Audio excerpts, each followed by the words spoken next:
ચૂંટણી જીતાય છે કોણ વોટ અપાવવા માટે લઈ જશે? અસલી ખેલ હવે શરૂ થયો છે ચૂંટણીમાં. પ્રચારના પડઘમ શાંત થઈ ગયા છે. છેલ્લા દિવસે મુખ્યમંત્રી ભૂપેન્દ્ર પટેલ, ભારતીય જનતા પાર્ટીના પ્રદેશ અધ્યક્ષ જગદીશ વિશ્વકર્મા, એમણે નિકોલમાં બહુ જ મોટી રેલી કરી હતી, સભા સંબોધી હતી, રોડ શો યોજ્યો હતો.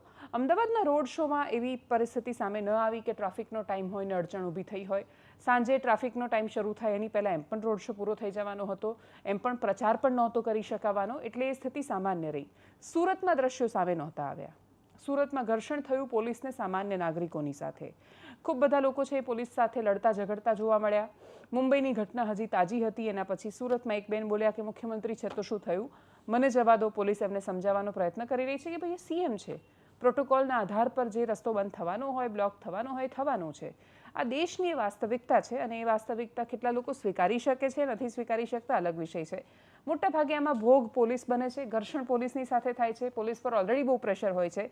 એક નાની સાયકલ પણ એક કોન્વોયમાં ઘૂસી જાય તો પોલીસની નોકરીને અસર થાય, એમને સસ્પેન્શન આવે એમના માથા પર કે ભાઈ જવાબદારી તમારી હતી, કેમ ન થઈ શક્યું. અને સામાન્ય જનતા પણ પોતાના ઉશ્કેરાટમાં હોય છે. ટ્રાફિકનો સમય હતો, રત્ન કલાકારો છૂટી રહ્યા હતા, સીધું ઘર્ષણ પોલીસ સાથે થયું. એક ભાઈ તો એવું પૂછતા નજરે પડ્યા કે મારા છોકરાને કશું થયું તો શું? આ વિષય પર દેશની સરકારોએ વિચાર કરવો પડશે. કોઈ પણ રાજ્યના સીએમ હોય, પરિસ્થિતિ સરખી સર્જાય છે. આ વિડીયો ગુજરાતના સીએમનો છે એટલે ગુજરાતની આ સ્થિતિની ચર્ચા થશે. 2 દિવસ પહેલા મુંબઈમાં એક મંત્રી વિરોધ પ્રદર્શન ચાલી રહ્યું હતું, ત્યારે એ સ્થિતિ હતી. વીઆઈપી કલ્ચર માત્ર પેલું સિમ્બોલિક રીતે, સાંકેતિક રીતે તમે ઉપરથી પેલી લાલ લાઇટો કાઢીને પાછી મૂકી દો, એનાથી નથી બદલાઈ જતું. તકલીફ અને સમસ્યાઓ તો થાય છે. સામાન્ય માણસને ઘણીવાર એટલું ખરાબ લાગે કે યાર 1 કલાક સુધી એના એકદમ પ્રાઇમ ટાઈમમાં 1 કલાક માંડ એને પોતાના બાળકો સાથે મળતો હોય છે, એમાં ટ્રાફિકમાં ઊભા રહેવામાં એ વ્યતીત કરે તો રોડ શોથી વોટ કેટલા મળતા હશે ખબર નથી. એ કોંગ્રેસનો હોય, બીજા કોઈ પાર્ટીનો, કોઈ પણ પક્ષ જ્યારે આ પ્રકારે રોડ શો કરે છે ત્યારે એના કાર્યકર સિવાયના માણસો, સામાન્ય માણસો પોલિટિકલ પાર્ટીની સભામાં જતા જ નથી. એના રોડ શોમાં જાય છે, એના રેલીઓમાં નેતાઓના ભાષણ સાંભળવા જાય છે. એની પાસે સમય જ નથી. મોટે ભાગે તો કાર્યકર્તા હોય છે. એ કાર્યકર્તામાં ઉત્સાહ આવે ને એ લોકો આમ ખુશી ખુશી બધી જગ્યાએ કામ કરે. એના માટેના થતા રોડ શો એ હવે કેટલી અસર કરતા હશે અથવા શું એનું એટલું મહત્વ રહ્યું છે કે કેમ એ ખબર નથી. ખબર પડશે હવે ચૂંટણીમાં સુરતના વરાછામાં કે કતારગામમાં કે મોટા વરાછામાં શું રિઝલ્ટ આવે છે એના પરથી. પણ હાલ તો જે તસવીરો સામે આવી, સીએમ ભાજપના પ્રમુખ શું બોલ્યા, કરીએ એના પર નજર. સ્થાનિક સ્વરાજ્યની ચૂંટણીમાં અત્યાર સુધીમાં જેટલા ગુજરાતમાં પ્રવાસ કર્યો છે બધામાં જ આ જ રીતનો ઉત્સાહ ભારતીય જનતા પાર્ટી પ્રત્યે લોકોનો જન સમર્થન મળી રહ્યું છે.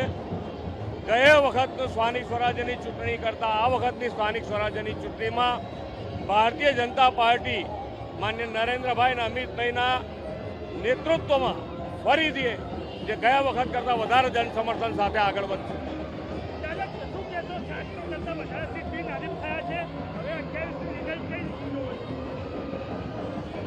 એ તો સમય બતાડશે, પણ જે પ્રમાણેનું સમર્થન મળી રહ્યું છે, ભારતીય જનતા પાર્ટી ઉપરનો વિશ્વાસ દિન પ્રતિદિન વધતો ગયો.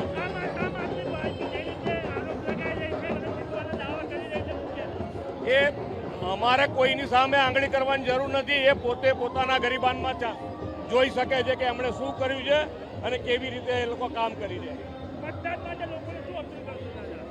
मतदान 100% करવું જોઈએ. पूरे गुजरात के अंदर पिछले 25-30 साल से भारतीय जनता पार्टी की सरकार है.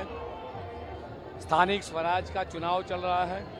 पूरे गुजरात के अंदर काफ़ी अच्छा माहौल है. जैसे देश के यशस्वी प्रधानमंत्री माननीय मोदी जी ने जो विकास की राजनीति की भेंट जब वो गुजरात के मुख्यमंत्री तब दी थी, आज वही विकास की राजनीति को लेकर गुजरात के मुख्यमंत्री माननीय भूपेंद्र पटेल आगे चला रहे हैं.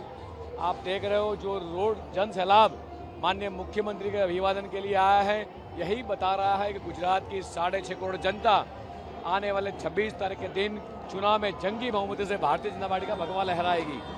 कांग्रेस के नेता अपनी वहां पार्टी के अंदर अपनी हार देख गए हैं, इसीलिए उनके उम्मीदवार खुद इस्तीफा जो उन्होंने भरा था वो इस्तीफा देकर वो भारतीय जनता पार्टी के साथ जुड़ रहे हैं, विकास की राजनीति के साथ जुड़ रहे हैं.